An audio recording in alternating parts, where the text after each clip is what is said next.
एक छोटी सी गांव की गलियारी में रघु की छोटी सी दुकान है। दुकान के बाहर कुछ बोरियां रखी हैं और अंदर मसाले, चावल, दालें, चीनी आदि का सामान सजा हुआ है।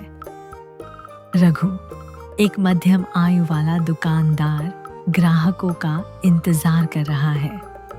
तभी राकेश नाम का एक आदमी तेजी से आता है। अरे रघु भाई, जल्दी से 2 किलो चीनी दे दो। भाई, वो अभी पैसे नहीं हैं। घर में चाय बन रही है और चीनी खत्म हो गई। तुम समझ रहे हो ना, कल दे दूंगा। अरे राकेश भाई, लो, ये लो, कोई बात नहीं भाई, हम क्या इसी गांव के तो है ना, तुम कल दे देना। राकेश चीनी लेकर चला जाता है।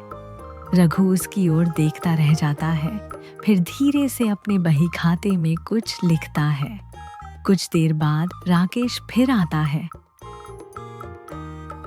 इस बार उसके चेहरे पर चिंता साफ झलक रही है। रघु भाई, 1 किलो चावल दे दो प्लीज। अरे, पिछली बार के भी पैसे नहीं दिए तुमने, क्या हुआ?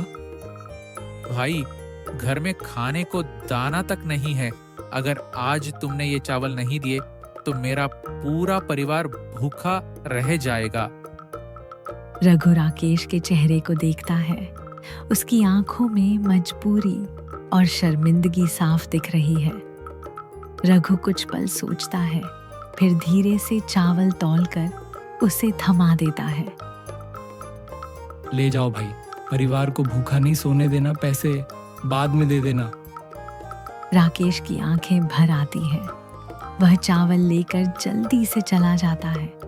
रघु उसकी ओर देखता रह जाता है, फिर अपने बही खाते में एक और नाम जोड़ता है।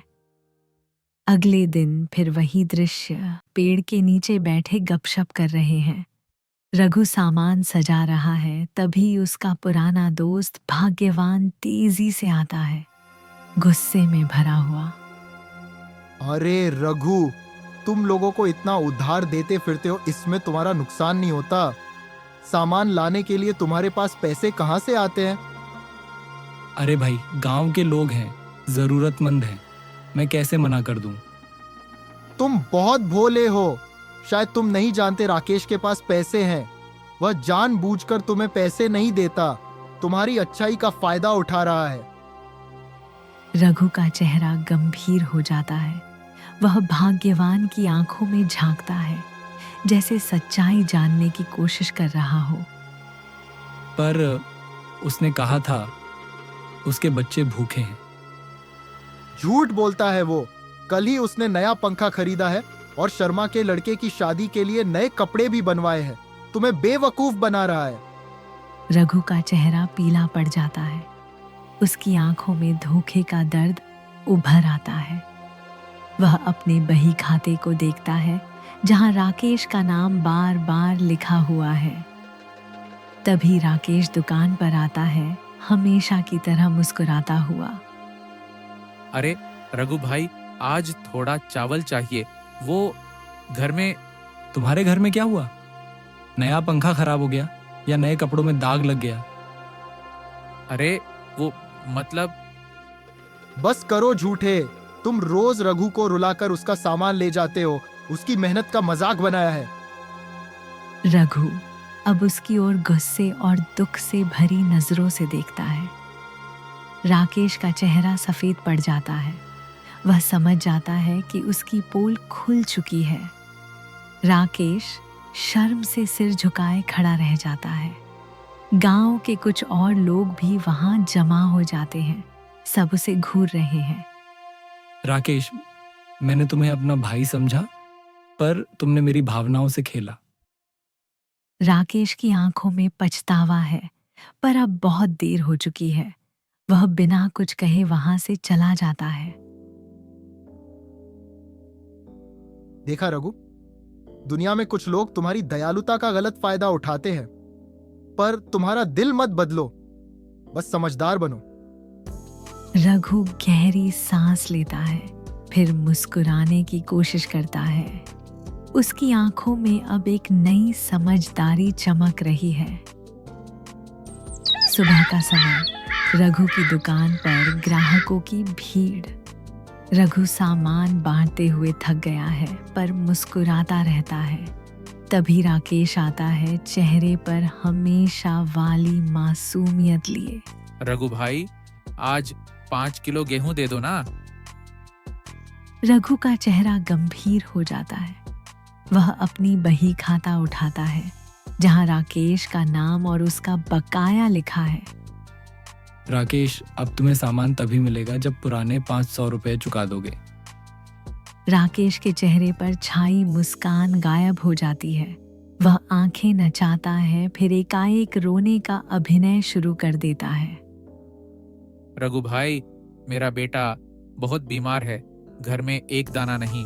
अगर तुमने आज मदद न की तो वह भूख से मर जाएगा। रघु की आंखों में संदेह उभरता है। वह राकेश के कपड़ों को देखता है, नए चप्पल, नई कमीज। फिर उसकी नजर दुकान के बाहर खड़े भाग्यवान पर पड़ती है जो सिर हिलाकर इशारा कर रहा है। कल तुमने शर्मा जी की दुकान से नया पंखा खरीदा था। तुम्हारे बेटे के लिए नए जूते भी आए हैं। ये सब कैसे? राकेश का रोना अचानक बंद हो जाता है। उसका चेहरा लाल हो जाता है, गुस्से और शर्मिंदगी से भरा हुआ। तुम मेरी जासूसी करते हो? दुकान पर खड़े ग्राहक हक्के बक्के रह जाते हैं। राकेश का असली चेहरा सबके सामने आ चुका है। जासूसी की जरूरत नहीं थी राकेश, तुम्हारे कर्म खुद बोल रहे थे। वह गुस्से में दुकान से बाहर निकलता है, मुंह से बड़बड़ाता हुआ। ठीक है, मैं तुम्हारे पैसे लौटा दूंगा, पर याद रखना तुमने आज एक गरीब आदमी का दिल दुखाया है। रघु गहरी सांस लेता है। उसकी आंखों में थोड़ा दुख है पर चेहरे पर संतोष भी। मैंने किसी का दिल नहीं दुखाया। राकेश, तुमने खुद अपनी इज्जत खोई है। आज तुमने साबित किया कि दयालुता और कमजोरी एक नहीं होती।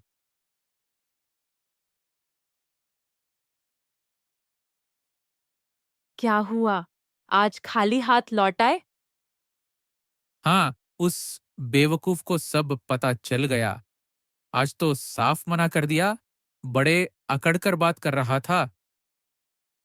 उसकी यह अकड़ उसकी चलती दुकान की वजह से है, जिससे उसे मोटा मुनाफा होता है। राकेश की आंखों में एक खतरनाक चमक आ जाती है।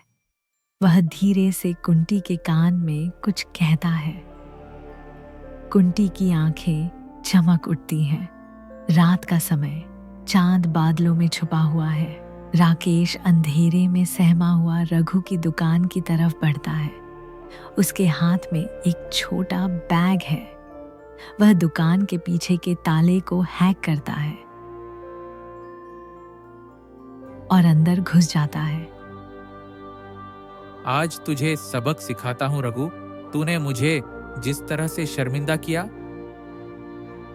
वह अनाज के बोरों में कुछ मिलाता है। उसके हाथ कांप रहे हैं, लेकिन चेहरे पर शैतानी मुस्कान है। 2 दिन बाद, सुबह का समय, रघु अपनी दुकान खोल ही रहा होता है कि अचानक एक ग्राहक तेजी से आता है। अरे रघु, बाहर निकल। तूने अनाज में क्या मिलाया था? मेरा पूरा परिवार बीमार पड़ गया है। रघु हैरान होकर बाहर आता है। भाई साहब, आप क्या कह रहे हैं? मैं ऐसा कैसे कर सकता हूँ? तभी पड़ोस की महिला भी आ जाती है। हाँ भाई साहब, ये सच कह रहे हैं। कल मैंने भी इनके यहाँ से चावल लिया था, उसमें नकली मिलावट थी। गांव के और लोग भी इकट्ठा होने लगते हैं। सबके चेहरे पर गुस्सा है। रघु का चेहरा सफेद पड़ जाता है। तभी भीड़ में से राकेश आगे आता है। उसके चेहरे पर झूठी चिंता का नाटक है।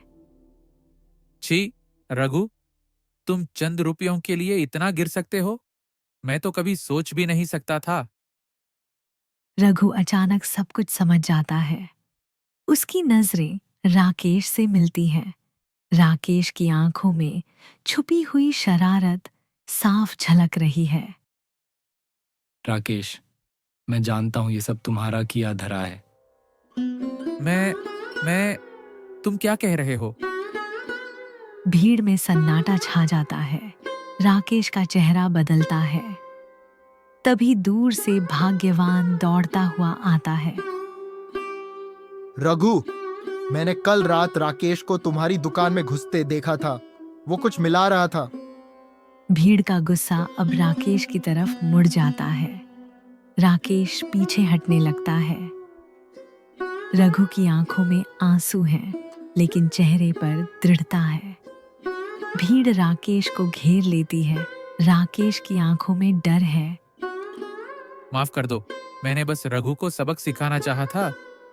जान से खिलवाड़ करना कोई सबक नहीं होता राकेश। तुम्हें अपने अंदर झांकने की जरूरत है। राकेश, तुमने हमारे बच्चों की जान से खेला। राकेश, तुम्हें आज ही गांव छोड़ना होगा और हम पुलिस को भी सूचित करेंगे। गांव की चौपाल पर सभी इकट्ठे हैं। सरपंच बीच में बैठे हैं। उनके चेहरे पर गंभीरता है। रघु और राकेश आमने सामने खड़े हैं। भीड़ गुस्से में चिल्ला रही है। शांत रहो, हर किसी को बोलने का मौका मिलेगा। सरपंच जी, मेरी बात सुनिए। मैंने कुछ भी गलत नहीं किया। मैं 30 साल से ईमानदारी से दुकान चला रहा हूँ। ये झूठ बोल रहा है सरपंच जी। इसने लालच में आकर मिलावट की है। इसके पास इतने पैसे कहाँ से आते हैं? ये लोगों को ठगता है। सरपंच जी, मैं उधार देकर लोगों की मदद करता था। किसी के पास पैसे होते, किसी के पास नहीं। मैंने कभी किसी का बुरा नहीं चाहा। आज तक किसी ने मेरे खिलाफ शिकायत नहीं की। सब चुप रहो। मैंने कल रात अपने कैमरे से राकेश को दुकान में मिलावट करते देखा है।